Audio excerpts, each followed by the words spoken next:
முகம் சிவந்து போய் வந்த ரேவதியை சந்தேகமாக பார்த்த மீனா, "ரேவதி, என்னாச்சு? உன் முகம் ஏன் ஒரு மாதிரி இருக்கு? நீ அழுதா மட்டும்தானே உன்னோட முகம் எப்படி இருக்கும்? அழுதியாடி?" என அக்கறையாக கேட்டாள்.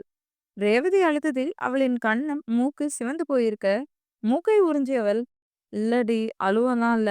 ரெஸ்ட் ரூம் போயிட்டு வந்தேன். அந்த தண்ணி எனக்கு சேரல போல. அதான் ஒரு மாதிரி இருக்கு" என்றாள் ரேவதி. அதை கேட்ட மீனா நம்பிவிட்டாள். ஏனென்றால் ரேவதிக்கு ஓரிடத்திலிருந்து மற்றொரு இடத்திற்கு வந்தாலே ஏதோ ஒன்று சேராமல் போய்விடும்.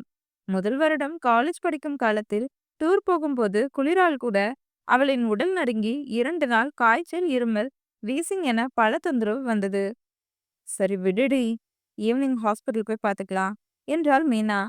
"ம்" என தலையாட்டிய ரேவதி, "சக்தி எழுந்துட்டானா?" என்று கேட்டாள். "இல்லடி." "ஆமா, நீ எதுக்கு இங்க வந்த? அங்க இருக்கவங்க யாராவது வந்துட்டா என்ன பண்றது? போய் அங்கேயே இருடி" என்றாள் மீனா. "நான் இங்க இருக்கேன், நீ போய் அங்க இருடி. என்னை யாராவது பார்த்தா என்னாச்சு என்னாச்சுன்னு கேட்டுட்டே இருப்பாங்க" என்றாள் ரேவதி. "அதுவும் சரிதான்" என சொல்லிவிட்டு மீனா அங்கிருந்து நகரவும், அவள் சென்றதை உறுதிப்படுத்திக் கொண்ட ரேவதி அங்கிருந்த பிளாஸ்டிக் சேரை இழுத்து போட்டு அமர்ந்து சரவணன் சொன்னதை நினைத்து நினைத்து அழுதாள். உள்ளே முதலில் கண் விழித்த சக்திக்கு அவன் மேல் ஏதோ பாரமாக இருப்பது போல தோன்றவும், கண்ணை மூடி பின் திறந்தவன் அவன் நெஞ்சில் சாய்ந்து சுகமாய் தூங்கும் தீக்ஷிண்யாவை பார்த்ததும் அவன் மனம் லேசானது. ஏதோ தாலி கட்டி உரிமையாக அவள் தன் மீது படுத்திருப்பது போல தோன்றவும், அவள் முகத்தை மூடியிருந்த முடிக்கற்றையை ஒதுக்கிவிட்டவன், "தீ, இன்னைக்கு மாதிரியே வாழ்க்கை முழுக்க என் கூட நீ இருக்கணும்னு ஆசைப்படுறேன். என் தீ எனக்கே எனக்கா மட்டும் சொந்தமானவளா? சக்தியோட தீயா? என்னோட அழகிய ராட்சசியா? என் கூடவே வாழ்க்கை முழுக்க வந்துடுடி. நீ இல்லாம என்னால ஒரு வாழ்க்கைய யோசிச்சு கூட பார்க்கவே முடியாது. நான் உன்னை நல்லா பார்த்துப்பேன் தீ. ஏன்டி என்னை பார்த்தாவே உனக்கு பிடிக்க மாட்டேங்குது? உனக்காக ஒவ்வொன்றும் பார்த்து பார்த்து பண்றேன்டி. ஆனா உன் மனசு மட்டும் என்னால ஜெயிக்கவே முடியல. ஆனா ஒண்ணு தீ, எனக்கு என் காதல் மேல நம்பிக்கை இருக்கு. நீ எனக்கு கிடைப்ப. அப்படி நீ கிடைக்கலனா கண்டிப்பா நான் உயிரோட இருக்க மாட்டேன். காதலிச்ச பொண்ணு சந்தோஷமா வேற ஒருத்தர் கூட, அதுவும் என் அண்ணன் கூடயே சந்தோஷமா வாழ்றத என்னால்லாம் பார்க்க முடியாது. அதனால நீ எனக்கு இல்லைன்னு எனக்கு தோணுன அந்த நிமிஷமே, இந்த உலகத்துல நான் இருக்கவே மாட்டேன்டி. ஆனா எனக்கு தெரியும், நீ எனக்கு கிடைப்ப. என் மனசு என்னைக்கும் பொய் சொன்னது கிடையாது. என் மனசாட்சி சொன்னதுபடி இப்ப வரைக்கும் நான் அததான் கேட்டுட்டு இருக்கேன். நீ எப்படி இருப்பன்னு பார்க்காமலேயே நான் உன்னை காதலிச்சேன்டி. அந்த காதல் அவ்வளவு சீக்கிரத்துல அழியாது. நீ எனக்கு தான், நான் உனக்கு தான். நான் இங்க உன் கூட இல்லனாலும், என் மனசும் உடலும் உன்ன சுத்தி தான் இருக்கும். உன் சக்தி மாமா இருக்கேன்டி. தயவு செஞ்சு உன் மனச யாருக்கும் குடுத்துறாத. எல்லா வலியையும் தாங்கிக்கிற என்னால, நீ இல்லங்கிற வலியையும், நான் உன் மனசுல இல்லங்கிறதையும் தாங்கிக்கவே முடியாது. நான் இன்ன வரைக்கும் உன்கிட்ட இத சொன்னதே இல்ல தானே தி? இன்னைக்கு சொல்றேன். I love you the. I love you so much என்று சொல்லி அவள் நெற்றியில் முத்தமிட்டான். அவன் நெஞ்சிலேயே நெற்றியை தேய்த்து கொண்ட Theekshanya, "I love you two சக்தி" என தூக்கத்திலேயே கூறினாள். அதை கேட்ட சக்திக்கு கண்கள் கலங்கியது. அவன் உணர்வுகள் வெளிவரும் என்றால் அது தீக்ஷண்யாவால் தான் என்பதை அவன் சிறிய வயதிலேயே அறிந்திருந்தான். அதனால்தான் ஒரு வயதுக்கு மேல் தீக்ஷண்யாவுடன் கண்டிப்புடன் இருந்தான். ஆனால் அந்த கண்டிப்பே தீக்ஷண்யாவிற்கு அவனை வெறுக்க வைத்தது மட்டுமல்லாமல், அவனும் நமையும் அதிக பாசத்துடன் இருப்பது அவளுக்கு கோபத்தை ஏற்படுத்த, அந்த கோபம் முழுவதும் சக்தியின் மேல் திரும்பியது. அதிலிருந்து சக்தியை பார்த்தாலே அவளுக்கு பிடிக்காது. காரணமே இல்லாமல் அவனை காயப்படுத்துவாள். அவள் அறியாத வயதில் அவனை காயப்படுத்திய காரணத்தினால் சக்தி மிகவும் பாதிக்கப்பட்டான். அதிலிருந்து அவன் நம்மை வீட்டில் தங்குவதையே நிறுத்திவிட்டான். ஏதாவது விசேஷம் என்றால் வருவான். அதுவும் நம்மையே கூப்பிட்டால் மட்டும்தான். இல்லையென்றால் அதுவும் கிடையாது. தீக்ஷண்யாவை மெதுவாக தலையணையில் படுக்க வைத்த சக்தி மற்றொரு தலையணையை எடுத்து அவள் பக்கத்தில் வைத்த அடுத்த நொடி அதை அணைத்துக் கொண்டாள் தீக்ஷண்யா. அதை பார்த்து மனதிற்குள் சிரித்த சக்தி அவளையே சில நொடிகள் பார்த்துவிட்டு பின் வாஷ்ரூம் சென்று முகம் கழுவிவிட்டு அறையிலிருந்து வெளிவந்தவன் ரேவதி முகத்தை மூடி அழுது கொண்டிருப்பதை பார்த்து புரியாமல் நின்றான். கதவு திறந்த சத்தத்தில் வேகமாக எழுந்த ரேவதி சக்தியை பார்த்ததும் வேகமாக அவனை அணைத்துக் கொண்டாள். "என்னாச்சு ரேவதி?" என சக்தி கேட்க, "ஒண்ணும் இல்ல சக்தி" என அவள் சொன்னாலும் அவனை விட்டு பிரியவில்லை.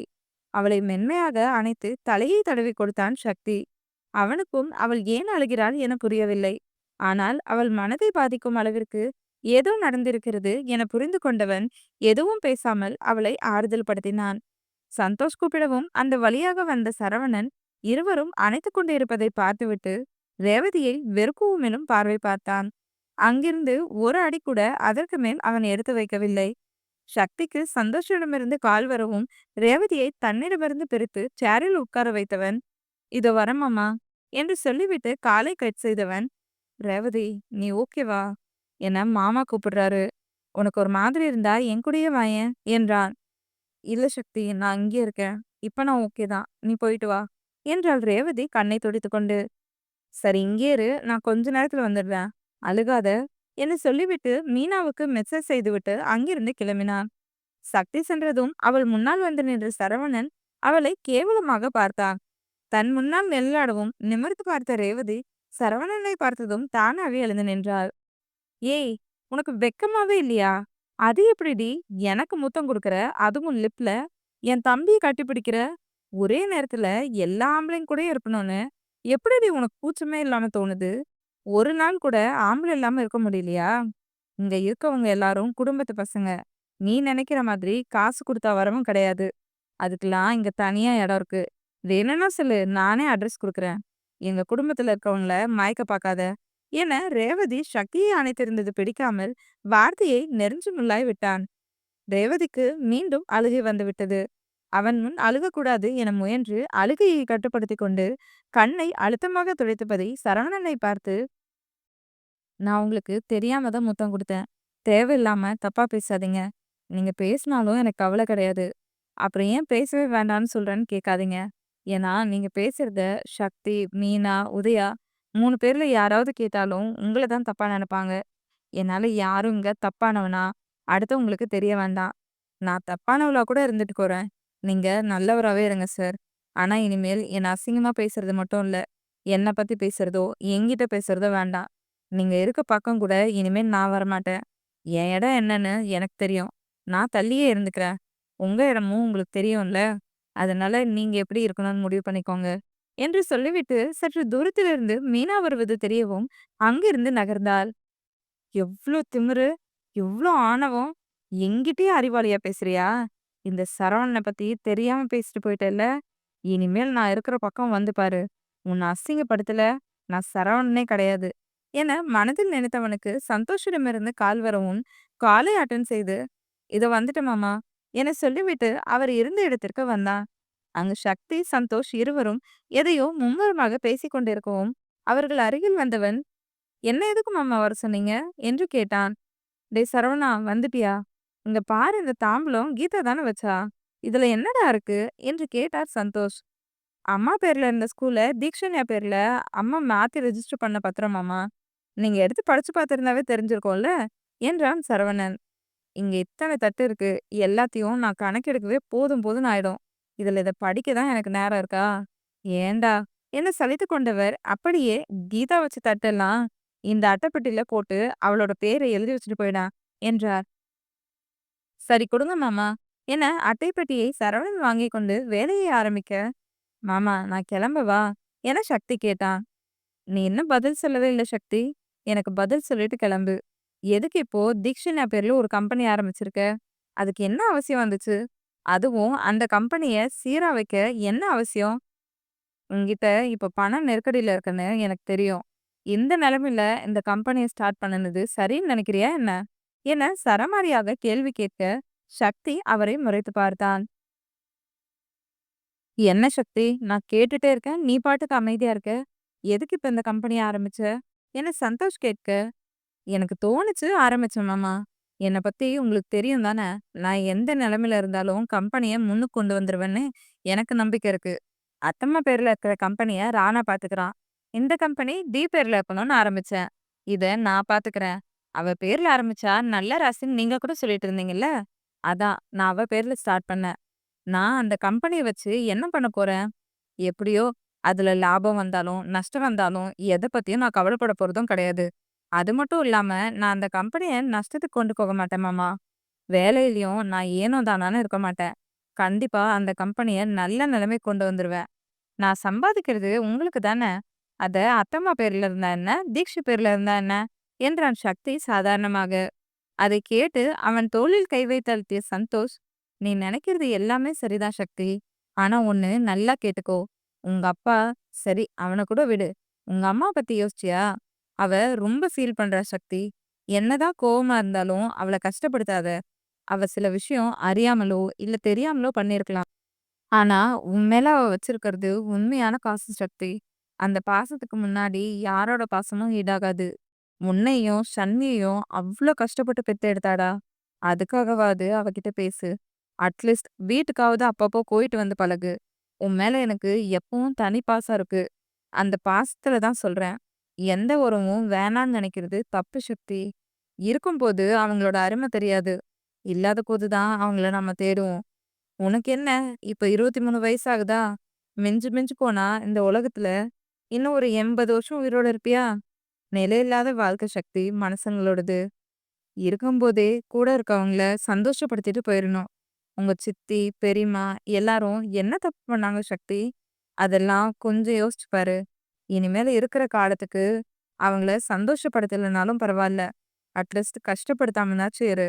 அவங்க உன்னை கஷ்டப்படுத்தியே இருந்தாலும் நாம மறப்போம் மன்னிப்போம் சக்தி என்றார். சக்தி அமைதியாக நின்றான். அவனுக்கும் சந்தோஷ் சொன்ன பல விஷயம் வாழ்க்கையின் யதார்த்தம் என புரிந்தது. தினேஷ் மோகனா மட்டும்தானே அவனை பொறுத்தவரைக்கும் தவறு செய்தவர்கள். மாயவன், வர்ஷா, அகிலா, அகில், ஹரிஷ், கீதா, சரோ, வள்ளி, கண்ணன், வசந்த், காயத்ரி, தங்கைகள், அக்காக்கள், அண்ணன்கள் எல்லோரும் என்ன செய்தார்கள்? அவர்களை ஏன் தள்ளி வைக்க வேண்டும்? இருப்பது ஒரு வாழ்க்கைதானே என நினைத்தவனுக்கு அவர்களிடம் ஈஸியாக ஒட்டிவிட முடியாது என்பது மட்டும் தெள்ளத் தெளிவாக புரிந்தது. இருந்தாலும் அவர்களை கஷ்டப்படுத்தக் கூடாது என மனதில் நினைத்தவனுக்கு புரியவில்லை. இவன் பேசினால் அவர்களின் ஒட்டுமொத்த சந்தோஷமும் அவர்களுக்கு கிடைத்தது போல இருப்பார்கள் என்று. சக்தி அமைதியாக இருக்கும்போதே சந்தோஷ் புரிந்து கொண்டார். அவன் யோசிக்கிறான் என்று. அவருக்கு மோகனாதான் எல்லாம். மோகனா சக்தியை ஏக்கமாக பார்ப்பதும் கண்ணை கசக்கி உடைந்து அழுவதும் பார்த்துதான் இன்று சக்தியிடம் யதார்த்தத்தை அவனுக்கு புரியும் வகையில் விளக்கினார். மாமா, நான் எடுத்து வச்சுட்டேன். வேற ஏதாவது வேலை இருக்கா? என சரவணன் கேட்கவும் சக்தி சந்தோஷ் இருவரும் அவனை பார்த்தனர். அவ்வளவுதான் சரவணா. மத்தது எல்லாத்தையும் யார் யார் கொடுத்தாங்கன்னு லிஸ்ட் எடுத்து வச்சிருக்கு. அதெல்லாம் பார்த்து தான் எடுத்து வைக்கணும். நீயும் சக்தியும் கிளம்புங்க. நான் பார்த்துக்கிறேன் என்றார் சந்தோஷ். சரி மாமா என்று இருவரும். மாமா, நானும் கேட்கணும்னு நினைச்சேன். அம்மா, அப்பா, பாட்டி, தாத்தா எல்லாரும் எங்க போயிட்டாங்க? யார கேட்டாலும் சடங்குன்னு சொல்றாங்க. இதோட சடங்கு முடிஞ்சது தானே? இன்னும் சடங்கு பண்ணணுமா? அதுவும் எங்க வீட்ல சடங்கு பண்ணணும்னு வீட்ட சுத்தம் பண்ண போயிருக்காங்கன்னு ஐஸ்வர்யா சொன்னா. அங்க என்னங்கம்மா சடங்கு பண்ணணும்? என சரவணன் கேட்க, உங்களுக்கு யாருக்கும் விஷயம் தெரியாதுல்ல? இன்னைக்கு ஈவினிங் ஆத்ரேயன், இனியா 2 பேருக்கும் கல்யாணம் சரவணா. அதுக்காக தான் எல்லாரும் வீட்டுக்கு போயிருக்காங்க. உங்க அப்பா இன்னும் சிலரு எல்லாம் தாலி கொடி எடுக்க போயிருக்காங்க. இன்னும் கொஞ்ச நேரத்துல அவங்க வந்துருவாங்க. எல்லாரும் வந்த உடனே உங்கள எல்லாம் வீட்ல விட்டுட்டு, நாங்க கோயிலுக்கு வந்து கல்யாணத்த முடிச்சுட்டு வீட்டுக்கு வரலான்னு யோசிச்சிருக்கோம் என்றார் சந்தோஷ். என்ன மாமா சொல்றீங்க? என சரவணன் அவரை அதிர்ச்சியாக பார்க்க, சக்திக்கு விஷயம் தெரியும். ஏற்கனவே நமி அவனிடம் சொல்லியிருந்ததால் அவனுக்கு அதிர்ச்சியெல்லாம் இல்லை. ஆமா சரவணா, அந்த பொண்ணு கூட இன்னைக்கு கல்யாணம்னு தெரியாது என இனியாவின் கடந்த காலத்தை கூறி, அந்த பொண்ணுகிட்ட சம்மதம் கேட்டு கல்யாணம் பண்றது சரி வராதுன்னு விஸ்வாமித்திரன் சொன்னான். அதான் கட்டாயப்படுத்தி அந்த பொண்ணுக்கே தெரியாம எல்லாம் பண்றாங்க. இதுல இனியாவ நினைச்சு ஒரு பக்கம் கஷ்டமா இருந்தாலும், இதுக்கப்புறம் அவளோட வாழ்க்கை நல்லா இருக்கும்னு நானும் எதுவும் மறுப்பு சொல்லல. அதுவும் இல்லாம நிஷா குட்டி, ஆத்ரேயன் 2 பேரும் அவள மாத்திடுவாங்கன்னு எனக்கு நம்பிக்கை இருக்கு என்றார் சந்தோஷ். அண்ணா ஒத்துக்கிட்டாரா மாமா? ம். முதல்ல ஒத்துக்கல. அதுக்கப்புறம் உங்க சித்தப்பா பேசி புரிய வச்சிருக்காரு. அவனும் சரின்னு சொல்ட்டான். யார்கிட்டயும் சொல்லாத. இனியாவுக்கு தெரிஞ்சா அவ இங்கருந்து தப்பிச்சு எங்கேயாவது போனாலும் போயிடுவான்னு விஸ்வாமித்திரன் பயந்துக்கிறான் என்றார் சந்தோஷ். மாமா, கல்யாணத்துக்கு அப்புறம் மட்டும் அவங்க போக மாட்டாங்கன்னு என்ன நிச்சயம்? என சரவணன் சரியாக கேட்க, சக்திக்கும் இந்த கேள்வி மண்டையில் ஓடிக்கொண்டே இருந்தது. ஆனாலும் அவன் கேட்கவில்லை. அவரவர் வாழ்க்கை அவரவர்கள் ஒரு முடிவுடன் இருக்கும்போது தேவையில்லாமல் கேள்வி கேட்டு அவர்களையே குழப்பிவிடக்கூடாது என்று நினைத்தான். அதெல்லாம் கல்யாணமானா எல்லாமே மாறிடும் சரவணா. உங்க அண்ணன் மனசார தான் இனியாவ கல்யாணம் பண்ணிக்க சம்மதம் சொன்னான். நிஷா அவனுக்கு முக்கியம். அவளோட சந்தோஷத்துக்காக அவன் இனியாவ அவன் வாழ்க்கைக்குள்ள தக்க வச்சுக்க எல்லா முயற்சியும் பண்ணுவான் என்றார் சந்தோஷ். ஓகே மாமா. அண்ணியோட கடந்த காலம் அண்ணனுக்கு தெரியுமா? இல்ல, யாரும் சொல்லலன்னு நெனைக்கிறா. அவங்களே ஒருத்தருக்கு ஒருத்தர் பேசி புரிஞ்சுக்கிட்டோம். அதுதான் சரியும் கூட, என்றார் சந்தோஷ். விரோனுக்கு அண்ணி வீட்ல சொல்லிட்டாங்களா? இல்ல சரவணா, அதுவும் சொல்லல. கல்யாணம் முடிஞ்சதும் பொறுமையா சொல்லிக்கலான்னு விட்டாச்சு, என்றார் சந்தோஷ். அண்ணா, உனக்கு கேள்வி கேட்கறது ரொம்ப பிடிக்குமா? எத்தன கேள்வி கேட்கிற? நீ எல்லாம் பேசாம லாயர் படிச்சிருக்கலாம். உன் கேரக்டருக்கு கொஞ்சம் கூட சம்மந்தமே இல்லாம டாக்டர் படிச்சிருக்க. உன்னோட பாடி லாங்குவேஜுக்குமே நீ லாயரா இருந்திருக்கலாம், என்று சக்தி சந்தோஷிடம், சரி மாமா, நான் வீட்டுக்கு கிளம்புறேன், நீங்க பாருங்க, என சொல்லிவிட்டு அங்கிருந்து சென்று விட்டான். சக்தி அண்ணன் என சொன்னதை கேட்டு அதிர்ந்து போய் சந்தோஷை பார்த்த சரவணன், மாமா, இவன் நம்ம சக்தியா? என்ன அண்ணான்னு கூப்பிட்டது மட்டும் இல்லாம சாதாரணமா முகத்தை வச்சுட்டு பேசிட்டு போறான்.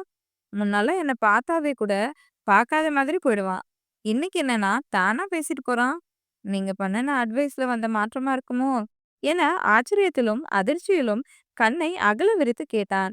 அதை கேட்டு புன்னகைத்த சந்தோஷ், அவன் மாறினா சந்தோஷம் தான் சரணா. என் தங்கச்சி மட்டும் இல்ல, நம்ம குடும்பத்துல பாதி பேர் நிம்மதியா இருப்பாங்க. உங்களுக்கும் அவன்கிட்ட பேசணும்னு ஆசை இருக்கும்ல. இனிமே அவனா வந்து பேசலனாலும் பரவாயில்ல, நீயா போய் பேசு. அவன் கண்டிப்பா பேசுவான். எனக்கு அந்த நம்பிக்கை இருக்கு, என்றார். இன்னைக்கு எனக்கும் அந்த நம்பிக்கை வந்துருச்சு மாமா. சரி மாமா, நீங்க வேலைய பாருங்க. இந்த ஆச்சரியமான விஷயத்த முதல்ல ஐஸ்வர்யா குரங்கிட்ட சொல்லணும், என சொல்லிவிட்டு அங்கிருந்து வேகமாக அனைவரும் இருக்கும் இடத்திற்கு வந்தான் சரவணன். அவன் எப்போது வருவான் என காத்திருந்த யாத்ரா அவன் வரவும், மாமா, இங்க வா, நான் உன்கிட்ட ஒரு முக்கியமான விஷயம் பேசணும், என அவனை இழுத்து கொண்டு சென்றான். அவர்கள் செல்லவும் மீனா ரேவதி இருவரும் அங்கு வந்தனர். சரவணன் இல்லாமல் இருப்பதை பார்த்த பின்னே ரேவதி நிம்மதியாக உணர்ந்தாள். ரெண்டு பேரும் எங்க போனீங்க என உதயா கேட்க, தீக்ஷினியா தூங்கிட்டு இருந்தா, அதான் அவளோட இருந்தோம், என்றாள் மீனா. இப்ப அவ என்னம்மா பண்றா என்று இவர்களின் உரையாடலை கேட்ட வள்ளி கேட்க, தூங்கிட்டு தான் இருக்கா பாட்டி, என்றாள் மீனா. சரிம்மா, நான் அவளோட இருக்கேன், என்ற வள்ளி கண்ணனிடம், என்னங்க, வாங்க, அவ தனியா இருப்பா, என அவரை அழைத்து கொண்டு அங்கிருந்து சென்றார். சரி சரி, வாங்க வந்து உட்காருங்க, என்று உதயா அவர்கள் இருவருக்கும் தன் பக்கத்திலே 2 சேர் எடுத்து போட்டான்.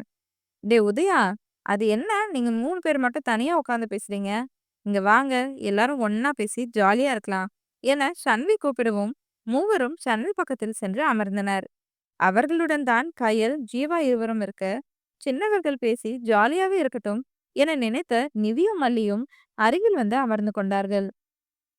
ஐஸ்வர்யா, யாழி அக்காஸ், ரேயா, சாஹி அண்ணாஸ், சாய்ரா, வந்தனா, எல்லாரும் இங்க வாங்க, என சன்வி அவர்களையும் அழைக்க அவர்களும் வந்து அமர, சன்வி, அவரையும் கூப்பிடு, என அவளுக்கு மட்டும் கேட்கும் குரலில் கூறினான் சாஹி. அண்ணா, நான் எப்படி கூப்பிடுறது? எனக்கு ஒரு மாதிரி இருக்கு, நீயே கூப்பிடு, என்று சன்வி, இவனை நான் எது கூப்பிடணும்? ஆளையும் மூஞ்சியும் பாரு, அம்மாவையும் பையனையும் பார்த்தாவே கடுப்பா இருக்கு. இவங்க குடும்பத்திலேயே நவீன் மாமாவும் இனி அக்காவும் தான் ரொம்ப நல்லவங்க போல, என மனதுக்குள்ளே நினைத்து கொண்டார். சன்வி, நான் கூப்பிட்டா ஏதாவது நினைச்சுப்பாங்க, நீயே கூப்பிடு, உன் மாமியார் மாமனார் வேற இருக்காங்க, என இந்த முறை சற்று அழுத்தமாக கூறினான் சாகித்யா. கூப்பிடுறானா என கடுப்பாக கூறிய சன்வி விஸ்வாமித்திரனை பார்க்க அவனும் ரொம்ப நேரமாக இவளை தான் பார்த்து கொண்டிருந்தான். நீங்களும் வாங்கல, என சன்வி முடிந்த மட்டும் மரியாதையாக பல்லை கடித்து கொண்டு அழைத்தார். இல்ல, நீங்க பேசுங்க, என விஸ்வாமித்திரன் சொல்லிவிட சன்வி முகத்தில் அப்போதுதான் சிரிப்பே வந்தது. அந்த சிரிப்புக்காக தான் அவன் வரவில்லை என்றான். அவனுக்கும் தெரியும், சன்விக்கு தன்னையும் தன் அம்மாவையும் பிடிக்கவில்லை என்றும், தினேஷ் வாக்கு கொடுத்ததற்காக தான் தன்னை கல்யாணம் செய்ய சம்மதம் சொல்லியிருக்கிறாள் என்றும். பிடிக்காத பெண்ணை வற்புறுத்தி திருமணம் செய்வது அவனுக்கே பிடிக்காத ஒன்றுதான். ஆனால் சன்வியையே நினைத்து நினைத்து ஒவ்வொரு நொடியும் உழைத்து ஒரு பெரிய இடத்திற்கு வந்திருக்கிறார். ஒரு நாளில் எப்படியாவது பலமுறை அவளை நினைத்து விடுவான். சிறிய வயதிலிருந்தே இவள்தான் உன் மனைவி என சொல்லி இருந்ததால் அது அவன் மனதில் ஆழமாக பதிந்து போய்விட அதை அவ்வளவு சீக்கிரம் முறியடிக்க முடியவில்லை. அதனால்தான் சன்விக்கு பிடிக்கவில்லை என்றாலும் கல்யாணமான பிறகு காதலால் அவளை சமாளித்து வாழ்க்கையை ஆரம்பித்து விடலாம் என்ற முடிவில் இருக்கிறான். மல்லியிடமும் சொல்லிவிட்டான். அவருக்கும் சன்வியின் மனம் தெரியும். ஆனால் அவரையே சன்விக்கு பிடிக்காது என தெரிய வரும்போது அவரின் மனநிலை எப்படி இருக்குமோ என்னவோ, அதை தெரிந்து கொள்ளலாம். எல்லாரையும் கூப்பிட்டு இப்ப என்ன பண்ண போற?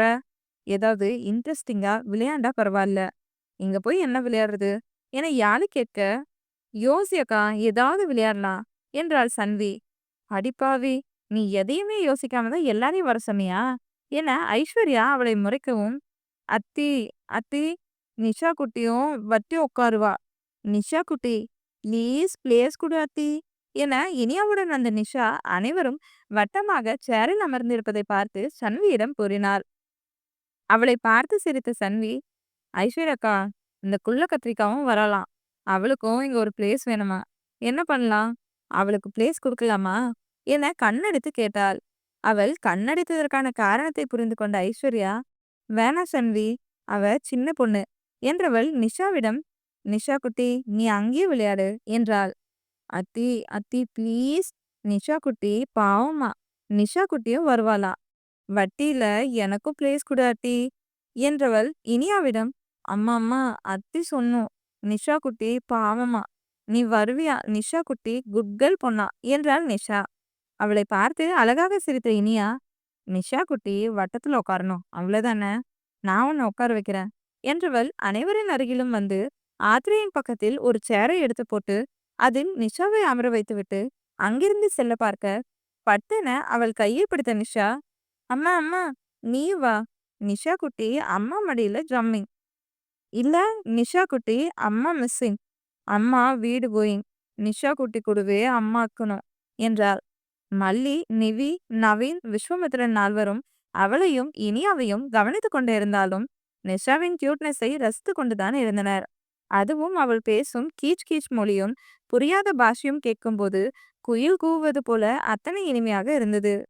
நிஷாவை தூக்கி கொண்ட இனியா சேரில் அமர்ந்து கொண்டு நிஷாவை தன் மடியில் அமர்த்தி கொண்டாள்.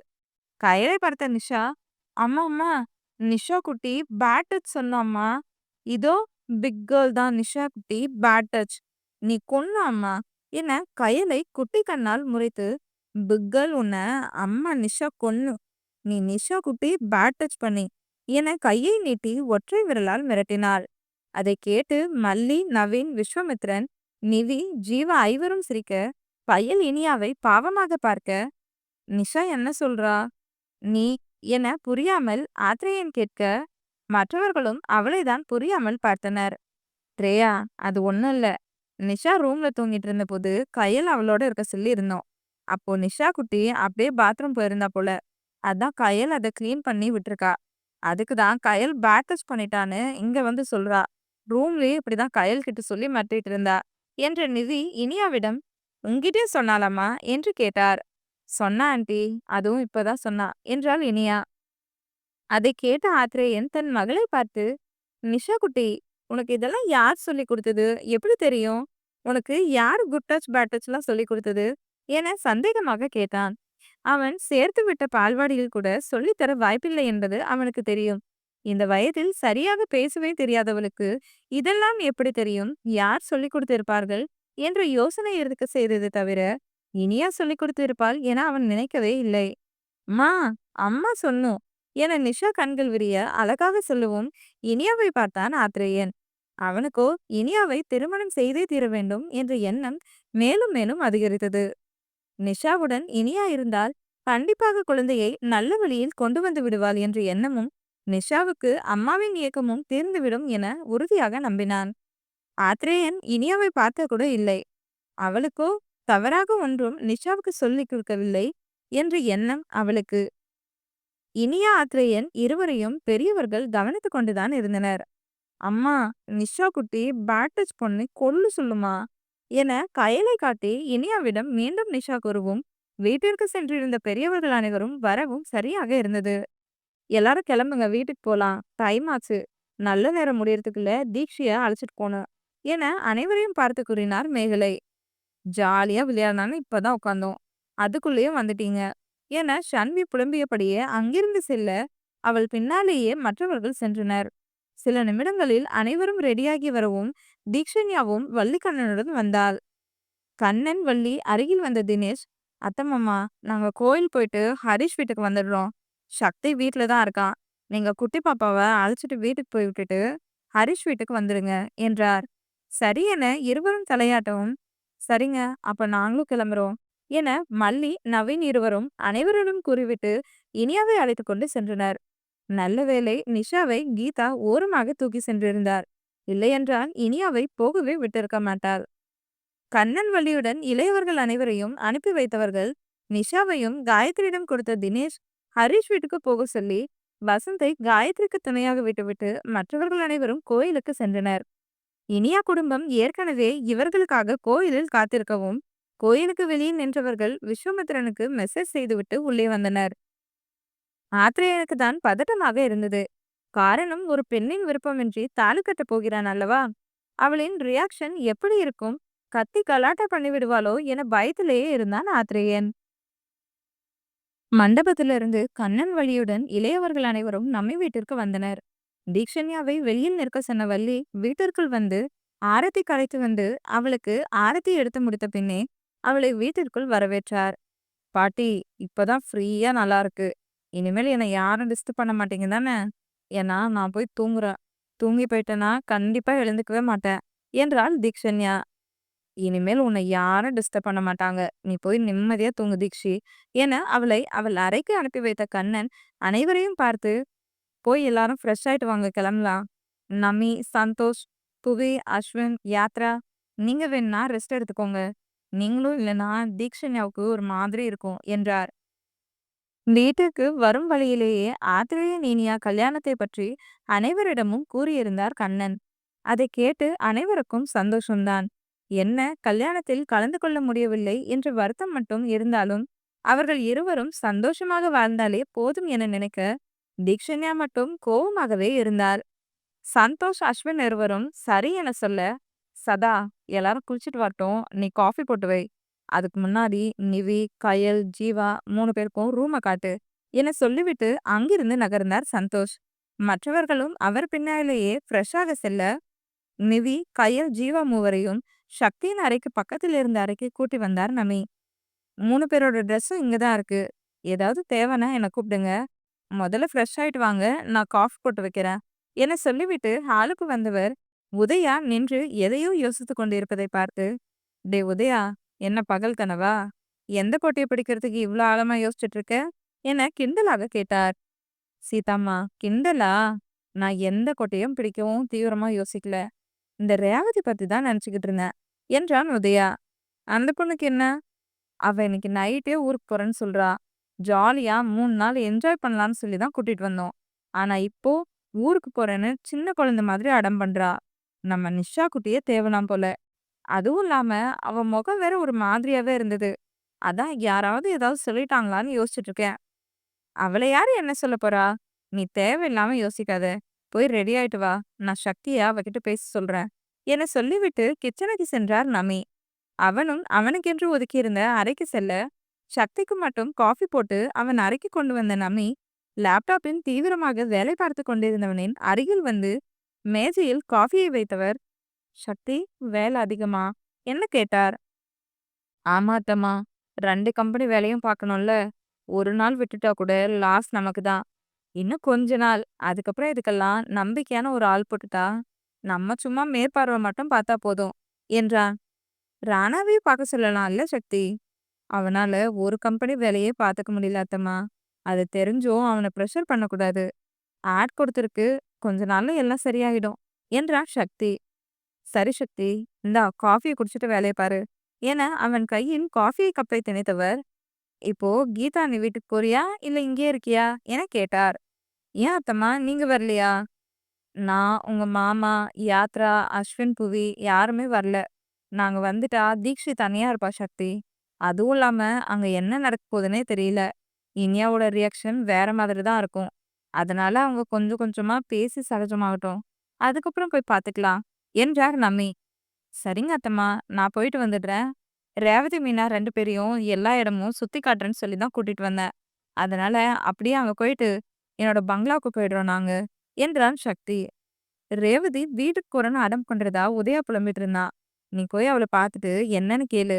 உங்க மாமா வேற காஃபி வேணும்னு கேட்டாரு. நான் போய் எல்லாருக்கும் காஃபி போடுறேன் என சொல்லிவிட்டு அங்கிருந்து சென்றார்.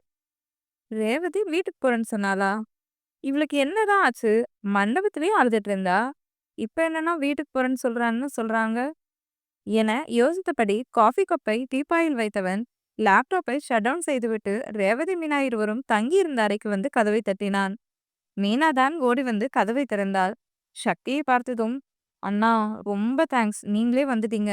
நானே உங்கள பார்க்க வரணும்னு நினைச்சிட்டு இருந்தேன். முதல்ல உள்ள வாங்க" என அவனுக்கு வழிவிட்டாள்.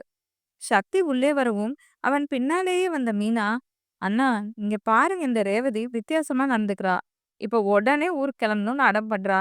நானும் எவ்வளவோ சொல்லிட்டேன். ஆனா கேட்கவே இல்ல. நீங்களாவது சொல்லுங்க.